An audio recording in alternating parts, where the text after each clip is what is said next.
Hi, I'm Roger Bindle. I'm with Mike Knight with Clean Fresh Food, just outside of Paoli, Wisconsin. So Mike, tell us a little bit about the operation here. So aquaponics is really a marriage between aquaculture, raising fish, and hydroponics, which is growing plants in water. So we're aquaponics, so we're growing fish and using the wastewater to provide the nutrients to grow leafy green vegetables. We have 12 1,200-gallon tanks filled with tilapia, and those tanks go through some processes and filtering solid matter out, and the water goes out to 6 troughs that are 100 foot long, 8 feet wide, and filled with water. And on top of the water is styrofoam with holes cut out, and the plants sit on the styrofoam with the roots dangling in the water.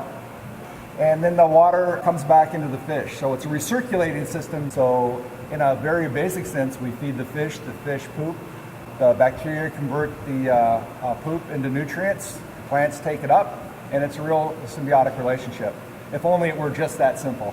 It's a system that feeds itself and then also feeds us afterwards, I guess. Then. It's an elegant solution, and I'd like to say that we were the first to come up with it, but it's actually been around for thousands of years, and origins go back to, I've read accounts, to the Aztecs and high altitude lakes, floating reeds and putting the vegetables on reeds in these high altitude lakes because they had no tillable area, and that is a simple solution.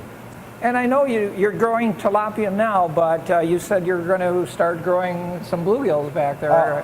We grew tilapia from the very beginning. We really didn't know everything about what we were doing. A lot of people grow tilapia because they're a hardier fish.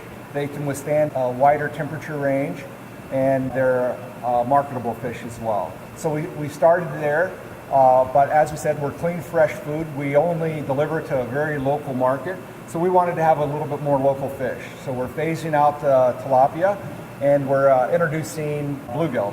We have bluegill from a pilot project with our friends at Stevens Point, Chris Hartlib, and the Aquaponics Center there. So I understand there are different set of obstacles with each fish. Grazing tilapia, where bluegills may have some advantages here in Wisconsin? Well, bluegill is more native fish, more recognizable, and for us, even more importantly, higher dollar value per pound filleted. The temperature requirement for a bluegill is lower than a tilapia. Now you also have to get your food to market. So you said there's... Yeah, you can't just grow. We have to also find a buyer for it. Buyers have different packaging requirements. They have different demand curves. If it's a restaurant, they may have peaks and valleys of when they're busy and when they're not busy.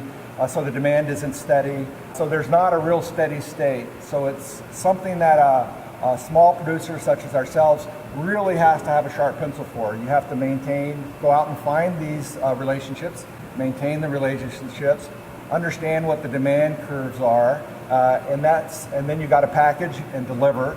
Well, and you said you've come up with a new idea on how to get your product out to the market. So we're going to switch our model to more of a CSA, a community-supported agriculture effort that sells shares, because we can produce things year-round that you can't find in the grocery store that we're growing around here. So how do you see the future of all of this? I think that we're in the right spot at the right time.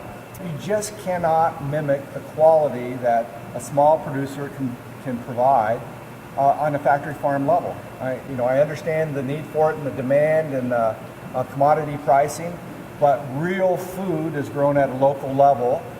You should be able to get it like our suppliers get our food the same day that we pick it. You shouldn't be losing nutrient value on it. It shouldn't have to be shipped 1,000 or 3,000 miles away, and it shouldn't be back in a truck, and the gas and the transportation and everything that it costs as well.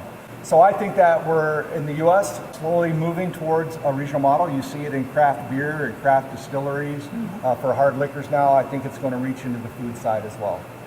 Well, I'm intrigued from what I'm learning about the whole system here and what's going on in Wisconsin especially, but thank you for taking all the time here. It's our pleasure.